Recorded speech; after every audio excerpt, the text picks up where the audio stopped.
Hartford city worker in big trouble tonight after police say she was driving a city car drunk and crashed. It's the second time in 2 months that there has been some trouble in Hartford.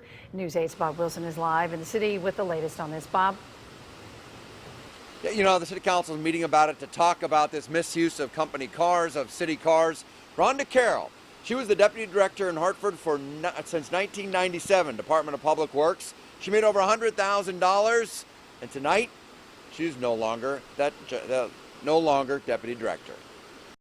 Based upon that investigation, I have decided to terminate Ms. Rhonda Carroll from the Department of Public Works as an employee effective immediately. A smashed hood, totaled front end. Take a look at the car the deputy director of Public Works in Hartford was driving.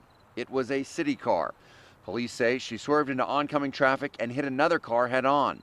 She was arrested for alleged drunk driving. Festival on Franklin Avenue was ending. She was going down there to set up the new shift, to assign their cleanup duties, and she's been charged with DUI. She was not drinking. I was with my wife until 7 o'clock. Because Carol was in her city car, Hartford is now liable for any of her actions. But her husband says she wasn't drinking. Did she or did she not refuse the breathalyzer? No, she said that the police officer asked her, and she said, I want to talk to my husband. And I don't think she was in her right mind at the time. When you look in the back of the city vehicle, you can see popcorn and some groceries. And it makes you wonder, is this the appropriate use of a city vehicle, especially if it ends up in a condition like this? We went to City Hall to try and get some answers to figure out if changes need to be made. We have all sorts of stories, and some of it's as simple as city vehicles, take-home cars being utilized by employees that live a significant distance from the city. Tonight, city leaders met to talk about the use and misuse of city vehicles.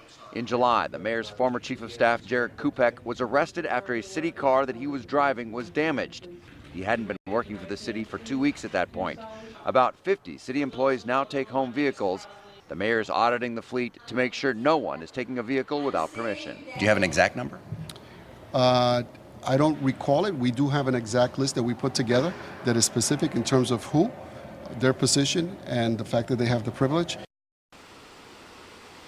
And the mayor and the council want to make sure that they lock it down, make sure they know exactly where those vehicles are at all times so that there are no troubles down the line. I'm Bob Wilson, reporting live in Hartford, News 8.